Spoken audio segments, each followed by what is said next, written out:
Shortbox Nation and Collective Con. I am standing here with Teddy Sears. You may know him from American Horror Story and a little show on the CW called The Flash. He plays Hunter Zolomon and Zoom. Teddy, how are you doing today? I'm doing great. How are you doing? I'm doing pretty well, sir. It turns out this isn't your first time here in Jacksonville, is it? No. I came through here in 1998. One of my college roommates grew up, was it just south of here? Ponte Vedra. Yep. So came through on spring break, a little road trip down from Virginia. And first time back. But it's funny. I'm having like these flashbacks of Oh, nice pun. Yeah. Oh, thank you. Yeah, I didn't even think about that. Yeah. Flashbacks of the square footage, shall we say, yes, of the town. We are oh wow, we're still in Jacksonville. Yes. We've been driving for a while. Type of feeling, you know. Yeah. But it's nice. It's nice to come down. Also, an amazing weekend to be here. Easter weekend, and the weather is phenomenal. Absolutely. Yeah. So thank you for making time. 100%. Yeah. I gotta ask, man, off the gate, how do you get ready and prep to play one of the most cunning DC supervillains, Zoom? I mean, what was it like trying to get into the mindset of such a diabolical supervillain? It's funny. So it's been about 3 years now, and if I look back, the thing that stands out, there's sort of two things. One is I remember kind of having a freak out. Like I was playing Jay Garrick, who's a lot closer to me as a person, and then the first time I had to take the mask off, take the Zoom mask off and reveal my face, and then say my first words as the character. I remember this was late. I mean, it was like 1:30 in the morning. Wow. We kind of only had time to do the shot a few times because we were going to run out of time, and I just had this little bit of a freak out. Like, oh my God, I'm so woefully underprepared to play this person. Luckily, the shot went well. I said my words, and I had a good chunk of time between that scene and actually getting into the meat of more Zoom stuff. And so the first thing that jumps out is like, wow, I'm not ready for this. And then the second thing that I remember is luckily having the time and just trying to just remember that there's a human underneath the mask, and why this person is how he is was wonderfully set up in this episode where you go back and you see his origin story, what happened to him as a kid. Paralleling what happened to Barry Allen as a kid, and Zoom's kind of obsession with Barry, probably because of that obsession, jealousy, anger, curiosity. How did this guy who had the same experience as me become so great and become so virtuous? And that, of course, only made Zoom more and more angry. So I guess to bottom line it, I just tried to remember. Try to get at the meat of who this human is under the mask, and try to come at it from that place personally. Because when you approach someone who's so diabolical and so maniacal, it's very easy to either try to do it in one note or to have an idea of, I'll just play evil. Well, like that's boring. And the only way it's ever going to resonate with an audience is if they can try to understand why someone is how they are. Not just, this guy's mean for the sake of being mean. Like, no, this is someone who had this happen to him, or who is this kind of a person, and maybe I can understand why this person behaves that way. That's all I tried to do. And Tony Todd wonderfully gave Zoom all of his real menace, I think, with his voice. The costume did a ton of the work. I like to kind of think that my contribution was less than all of that, because the CW guys, they really built this amazing character before I even sort of put the suit on. So that was a long answer to a very short question. No. I hope Fantastic I answered answer. it a little bit. Now, and I imagine this isn't your first con. This isn't your first rodeo meeting fans. Yeah.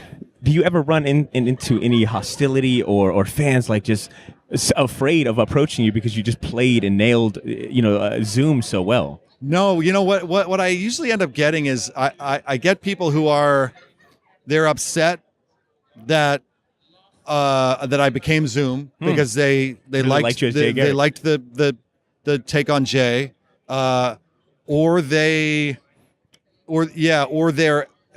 hate me because they just thought that hate's the wrong word. It's more like loathe. It's more like loathe, because Zoom was easy to loathe. But I always feel like if I'm provoking that kind of reaction, then I did my job, because the show's not called Zoom. The show's called The Flash. we got to root for Barry and against somebody, and that season that somebody was Zoom. So, but everyone's always really nice. I've never actually run into anyone who doesn't want to come up and say something, even if it's not, necessarily what I'd like to hear. But it always ends up actually being always very cordial, and that just means that it resonated with them on some level. So I think that's really cool. And I just feel the energy from you talking about working on Flash and playing this character, and it reminds me that some of my favorite Flash writers include people like Mark Waid and Geoff Johns. Did you have a chance to meet any of the writers of Flash or any of the comic book? What's funny is I didn't. I mean, I was on a panel once. Panel's maybe the wrong word. It was sort of a press thing for promoting the crossover in season 2. We went to Warner Brothers in Burbank and screened it for the critics, and then went and answered questions for him. And Geoff Johns was there. He was on one end of the row, and I was on the other, and we filtered in at different times and left at different times. So, I can't say I met him. Mm-hmm. I can say that I did something with him, but I can say that I always wanted to meet him because, what he brought to the character, his sort of, I don't even want to call it resurrection because the Flash never really went away once it came back in the Silver Age. But what Geoff did for this new generation of audience members, I just think is remarkable. And without him, we have no series. So maybe I'll get a chance down the line. I never did get a chance to meet him. But I'm just in awe of his brain and the stuff he comes up with. Really well said. Now, does your schedule allow you time to go to a comic shop, pick up comics, read comics, or even watch the latest superhero movie or television series? 100%. I mean, I am right now. It's funny. I'm actually in between projects, so I have a good few months off. And there's a great comic shop in my hometown. I go to, I don't know if I'm lucky, once a week, maybe twice a week. I'm a big Golden Age guy. I love the really early stuff, and that's not the type of stuff they tend to stock there. But I'm always looking for those random gems, weird old covers, crime, horror, kind of that great sci-fi. I like EC, that old label. Of course, I love Silver Age Flash stuff. I love Flash of Two Worlds. The Flash 123 is one of my favorite covers, which we got to reenact in episode 2 of season 2.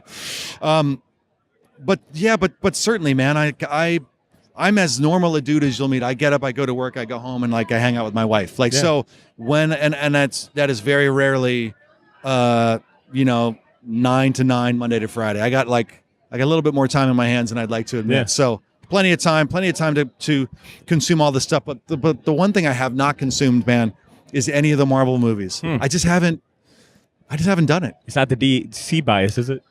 It might. I mean, I would say it was, but I mean, I love DC TV, but I haven't seen the DC movies either. I probably shouldn't admit that. I mean, I like to think I get around to it, but I am not your early adopter. I'm the guy who's that looks cool, but I'm not buying tickets to Endgame. I have friends. I have a friend reached out. He's like, dude, I got tickets Thursday night.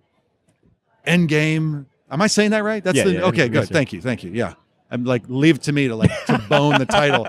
But he's like, dude, first show, I got great. And I just was like, they're kind of lost on me. Yeah. I haven't seen any of them. He's like, well, you got 20 movies to see between now. I'm like, I can't do it. So it's lost on me. I got some time. So you mentioned being in between projects. Yeah. Where can people look for you next?